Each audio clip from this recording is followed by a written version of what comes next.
1941年6月22日凌晨3点，德国对苏联发动突袭，苏德战争爆发，这让全世界感到震惊。人们认为以苏联的军事实力，德国应该占不到什么便宜。但一场战役却让人们心中的这个想法动摇了。苏联难道要败于德国手中？这场险些改变全世界命运的战役，在历史上被称为基辅会战。在这场战争之中，苏联损失惨重，而纳粹德国则创造了战争史上的一个奇迹。他们以50万人的兵力包围了苏联的85万大军，苏联没能从这个包围圈中逃生，50个师全军覆没。这一直被全世界称之为苏联最耻辱的一战。在人数如此悬殊的情况下，竟然是人数较少的一方对人数较多的一方进行围歼，这在人类军事史上几乎是从未出现过的案例。那么当时到底发生了什么事情，导致苏联打了败仗呢？由于苏德战争对双方而言都有着无可替代的战略重要性，所以这一次苏联和德国都押上了极大的本钱。德国方面，他们从欧洲腾出手来，出动了119万人和1435辆坦克，目标是苏联的首都莫斯科。而苏联这边也不甘示弱，他们拿出了15个集团军，合计95个步兵师，13个坦克旅和62个炮兵团，125万人和1045辆坦克。从双方投入就能看出这必将是一场恶战。但当时苏联内部却对这场战争存在很多分歧。首先，对于德国的军事目标，人们有诸多猜测。很多人不相信德国人敢直接打到莫斯科，而另一部分人虽然清楚莫斯科是德军的目标，但却不能确定德军会从哪个方面进攻。苏联的兵力虽然不少，可是一旦战略部署的重点出了问题，就会给德国人趁虚而入的机会。而偏偏就是在这一点上，苏联犯了致命的错误。斯大林判断德军将沿斯摩棱斯克维亚季马公路从正面冲向莫斯科。事实证明这个想法大错特错，因为德军在此时向苏联军队展开了前行攻势，斯大林却把全部的军队放在正面，结果导致苏联的防守极其薄弱。所以战斗刚刚打响，苏联就落于下风。虽然防线一时半会儿没有被攻破，但德军已经抓住苏联的痛点，而且德国方面还发现，除去兵力部署不当之外，苏联方面的通讯设备也极其落后，前线和后方竟然不能够做到及时联系沟通。斯大林的指令想要传达到前方千难万难连犯2个致命错误，苏联的失败似乎近在眼前。德国则一鼓作气，连续攻下苏联的多个重要防线。1941年9月31日，德军方面的古德里安带领了大军在苏联防线处冲开了一个约30公里深的口子，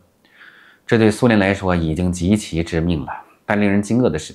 斯大林居然没有收到这个危险的消息，因为苏联的叶廖缅科对斯大林汇报情况的时候由于对德军的战斗力预估不足，同时自己也不想承担责任，所以弱化了德军的战斗成果。他欺骗斯大林说对手只是攻下了几个不太重要的据点。听到下属如此汇报斯大林也把心放在肚子里了，以为这场战争不过小打小闹。然而更大的危险已经来临。地面作战的同时，德军开始出动飞机轰炸，他们抓住了苏联军队通讯系统不足的这个弱点，使用轰炸进一步的切断苏联3个方面军之间的联系。等到10月1日，苏联的通信信号几乎完全被德军斩断，前方已经天下大乱。但叶廖缅科依旧认为德军这次应该没有出动大军，直到手下告诉他德军已经在前线撕开了100多公里的口子，他这才反应过来和他作战的不是德军之中的无名之辈而是整整3个德国王牌装甲军，而且防御线上被德军撕开的口子不止一个，在2侧苏军的状况更加惨烈，他们几乎还没有反应过来就遭到德军的进攻，而更讽刺的是，正面和两侧对于战局判断完全相反。叶廖缅科把正面的德军人数估计的太少了，而两侧的苏军主帅则又把进攻的德军人数看得太多。他们向上级汇报的时候心惊胆战地说，攻击他们的很有可能是德军的8个步兵师，还有2个装甲师。而多年之后人们复盘这场战役才发现，德军往两侧派去的只是3个步兵师而已，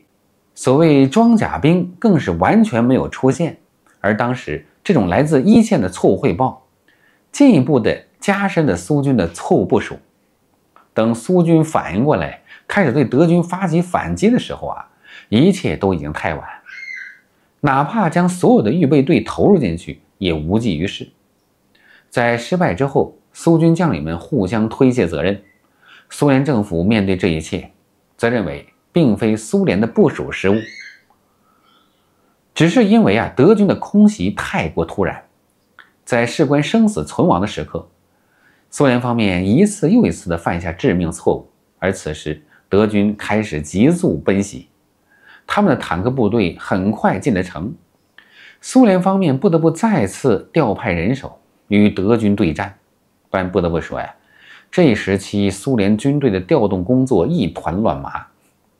以至于2个兵团走在支援的路上，竟然因为燃油消耗过大，又得不到后方补给，而不得不停下支援的脚步。相比于前线的混乱，莫斯科此刻就显得有点过分冷静了。他们冷静的原因在于，直到10月5日，他们才终于知道了前线的真实情况。哪怕是久经风浪的斯大林，面对这种结果也不免捶胸顿足斯大林立刻下了命令，调集大量军队重新部署，重构防线。因为这时候斯大林要担心的可不是遥远的前线，莫斯科都已经岌岌可危了。只是苏联的决定永远晚一步。德军在攻入苏联的第8天，彻底突破了苏联的防线，同时他们的包围圈也渐渐的形成，无数重要的边境城市惨遭德军占领，而这一切导致苏联军队军心大乱，不少士兵出现了溃逃的状况，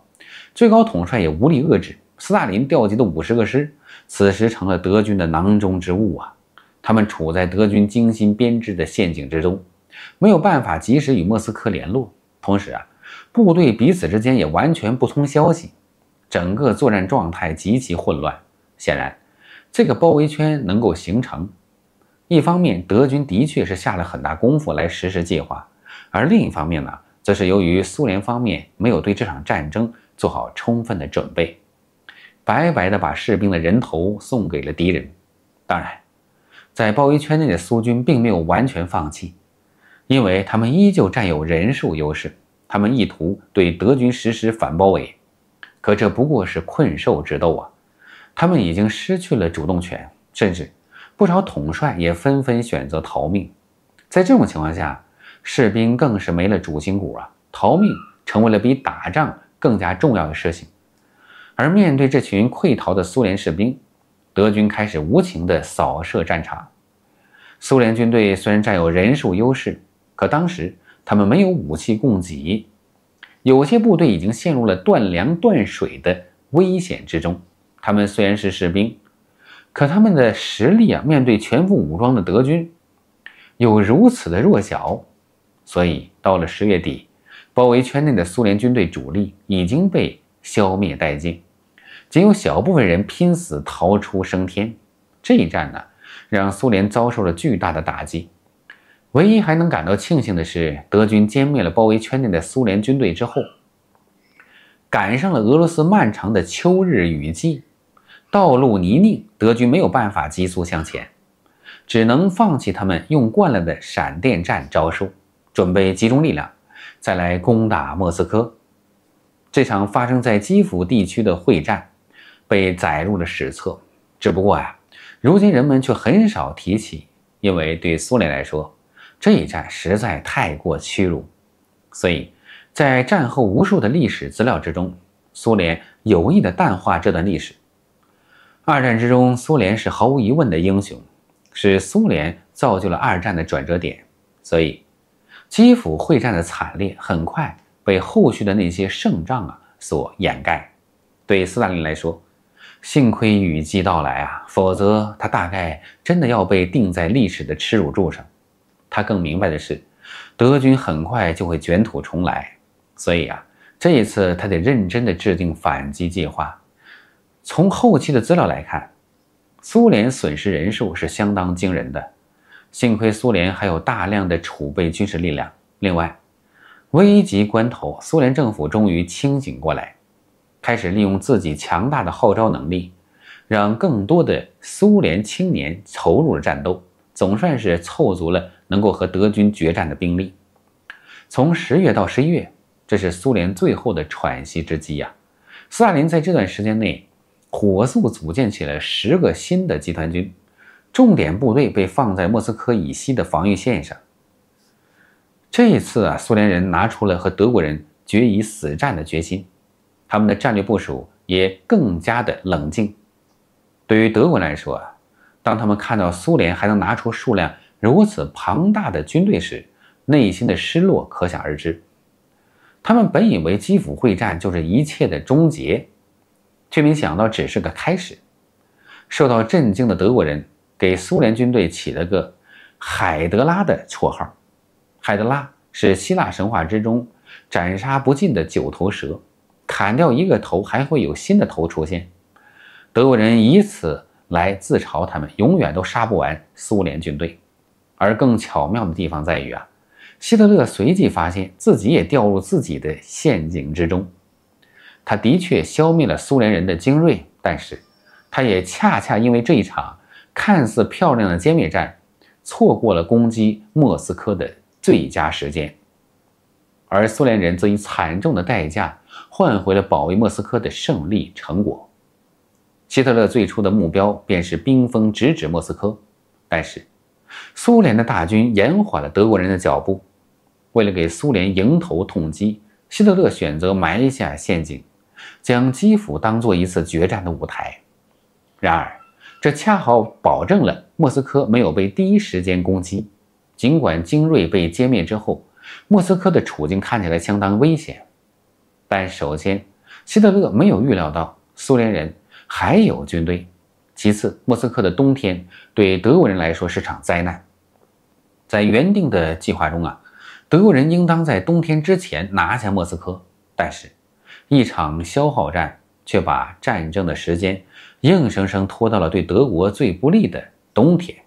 德国人对冬季作战是完全没有准备的，何况远道而来的德国人并不适应苏联苦寒的气候。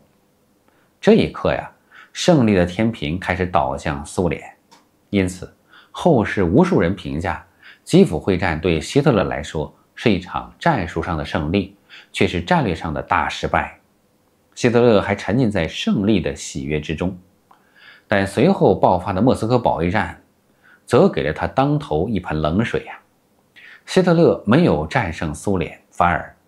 苏联成为希特勒的坟场。所以某种程度上这一次基辅会战也成为了历史上一场结果最令人想不到的战争。